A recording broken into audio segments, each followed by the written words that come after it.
Hey guys, Tata power ये company मतलब जब से आप देख रहे हैं फ्रेंड कि पावर सेक्टर में जनरेट होने वाली ग्रोथ देखने को मिल रही है, तब से इस स्टॉक्स को लेके एक बहुत बड़ा जो पॉजिटिव न्यूज़ आ रहा है वो कंटिन्यू दिन पे दिन आपको फ्रेंड बढ़ता हुआ नज़र आ रहा है। आपको हाल में ही पता चला कि अपोलो के साथ भी इन्होंने, अपोलो टायर के साथ भी इन्होंने कॉन्ट्रैक्ट किया है, जो कि एक बहुत बड़ा पॉजिटिव साइन है कि 150 मोर देन 150 आउटलेट पे इनके ईवी चार्जिंग स्टेशन होंगे। उसके अलावा अगर हमने आपको बताया तो इन्होंने अभी हाल में एसबीआई के साथ भी एक एग्रीमेंट्स किया है। इसी तरह से इन्होंने लोढ़ा ग्रुप के साथ भी यहाँ पे इन्होंने, आपको मैंने बताया था कि लोढ़ा ग्रुप के साथ भी इन्होंने एग्रीमेंट किया, जिसके तहत वो कमर्शियल और उनके प्राइवेट जो भी रेसिडेंस है वहाँ पे अपना इलेक्ट्रिक व्हीकल चार्जिंग स्टेशन लगाएंगे। तो फिर बहुत सी कंपनियां जो इलेक्ट्रिक व्हीकल चार्जिंग स्टेशन को लेके ही बहुत बड़े बड़े दाव कर रही है कि आने वाले समय में जिस तरह से more than 5 lakh electric vehicle charging station की रिक्वायरमेंट होगी इंडिया में, उसमें एक बहुत बड़ा रोल टाटा पावर का आपको देखने को मिलेगा। और जिस लेवल पे ये फ्रेंड अभी ट्रेड कर रहा है आप देख सकते हैं, उससे अगर आने वाले समय में अगर आप कंपैरिजन करें तो इनका इलेक्ट्रिक व्हीकल चार्जिंग स्टेशन का ही जो फ्यूचर रिक्वायरमेंट है वो बहुत बढ़ता हुआ नज़र आएगा। More than 1500 charging station already Tata power ने इंस्टॉल कर चुके हैं।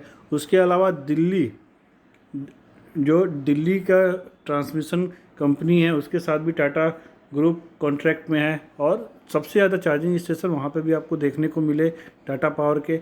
और अगर हम बात करें इसके बारे में तो Tata power continuous renewable energy में आप देखेंगे तो कभी 100 मेगावाट, कभी 200 मेगावाट, कभी 150 मेगावाट, इस तरह से कई सारे इनके book value, book order already Tata power के पास अवेलेबल हैं। एनटीपीसी के साथ कंपनी करार में है। उसके अलावा बहुत से ऐसे ग्रुप है। अभी आपने हाल में देखा उत्तर प्रदेश गवर्नमेंट में भी इन्होंने, जो उत्तर प्रदेश में भी इन्होंने एक 100 मेगावाट का इन्होंने बहुत अच्छा कॉन्ट्रैक्ट इनको मिला है। साथ ही चंडीगढ़ में भी इन्होंने बहुत अच्छा प्रोजेक्ट हासिल किया है। इसका मतलब कहने का मतलब ये है फ्रेंड कि जिस तरह से कंपनी कंटिन्यूअस अपने बुक वैल्यू को बढ़ाते जा रही है, कंपनी पहले आप देख सकते हैं बहुत ज़्यादा प्रॉफिट इनके पास नहीं था, बट लास्ट कुछ समय से, कुछ क्वार्टर से कंपनी कंटिन्यू प्रॉफिट में आ रही है। आपको हाल में ही अगर बता दें तो आप देख सकते हैं कंपनी का जो क्वार्टर रिजल्ट है वो 9 फरवरी को आने वाला है। फ्रेंड अगर सपोज कि रिजल्ट लॉस में भी आता है, लॉस में भी आता है तो आपको थोड़ी भी पैनिक होने की ज़रूरत नहीं है, क्योंकि जिस तरह से कंपनी को नए नए ऑर्डर मिल रहे हैं, बुक वैल्यूज़ मिल रहा है, कंपनी का जो बिजनेस है उसको कंपनी एक्सपेंड कर रही है। तो फ्रेंड जब कंपनी अपने बिजनेस को एक्सपेंड करेगी तो उसके ऊपर जो रॉ मटेरियल्स वगैरह है उसके लिए खर्चा भी आएगा, एक्सपेंस भी बढ़ना लाजमी है। उन सारी चीज़ का, और जो कंपनी को जो प्रॉफिट या आप बोले सेल्स के जो उनके रिकॉर्ड्स हैं वो क्वार्टर लास्ट में या नेक्स्ट क्वार्टर में आते हैं।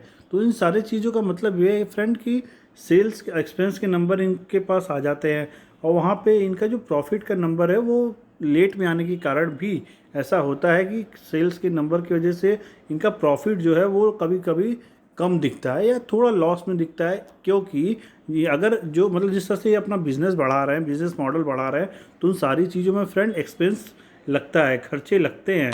तो इसके वजह से ये थोड़ा प्रॉब्लम होता है ये समझने में कि कंपनी को प्रॉफिट कितना हुआ।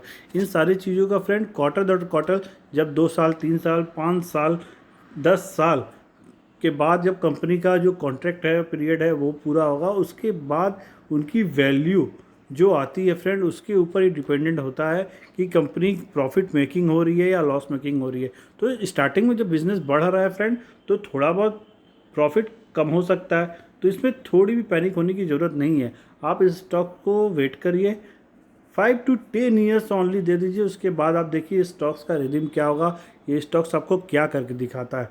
बट तब तक आपको इस स्टॉक्स में फ्रेंड होल्ड करके चलना है। बहुत ही बेहतरीन कंपनी है टाटा पावर। और सबसे बड़ी चीज़ कि फ्रेंड इस समय जिस जनरेशन में हम 2022 में अभी हैं, यहाँ से पावर सेक्टर में एक बहुत बड़ा बूम, बहुत बड़ा बूम, 500 गीगा वॉट से भी ज़्यादा का रिन्यूएबल एनर्जी की ज़रूरत है देश को। और इस सारी चीज़ों में सोचिए कि टाटा पावर जैसी इतनी बड़ी कंपनी अपना क्या रोल प्ले करेगी। आप खुद इसके ऊपर विचार करिए, उसके बाद आपका एनालिसिस करिए, देन यू मे इन्वेस्ट।